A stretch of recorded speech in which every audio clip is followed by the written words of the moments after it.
Missouri women want to be safe in their homes and in their relationships. 85% of domestic violence victims are women who suffer abuse from spouses or partners. And last year, the number of survivors and their children were turned away because Missouri shelters were full. That number increased by 47%.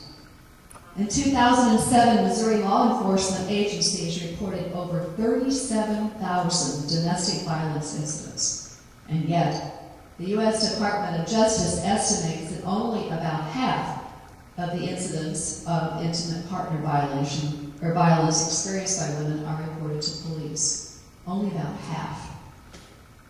So we women demand that our elected officials, all the way from the local level to the White House, address the serious epidemic of domestic violence.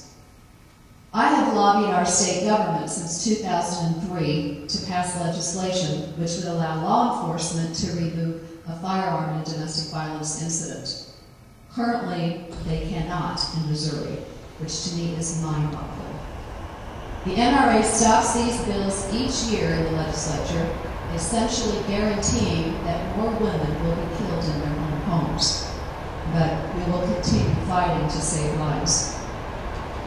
We women need leaders who support the landmark Violence Against Women Act, which was authored and passed by Senator Joe Biden in 1994. This has been the strongest legislation to date that criminalizes domestic violence. The VAWA provides funds to help communities, nonprofit organizations, and police combat domestic violence, sexual assault, and stalking. And the National Organization of Women Now heralded the bill in 1994 as the greatest breakthrough in civil rights for women in 2 decades. Well, as you probably already know, Senator John McCain voted against it, and his name has been conspicuously absent among co-sponsors each time it has been renewed, unlike that of Senator Barack Obama. Senator Obama has passed numerous laws protecting domestic violence victims and has vowed as the president to fully implement VAWA. In contrast, Senator McCain has repeatedly voted against funding to fight and prevent domestic violence, including he voted against a $9 million increase for the Office of Violence Against Women. And this is what I find unbelievable. He even opposed offering grants to aid children who have witnessed domestic violence. Now, the VAWA is up for renewal once again in 2010, and we must have a president that will get this done.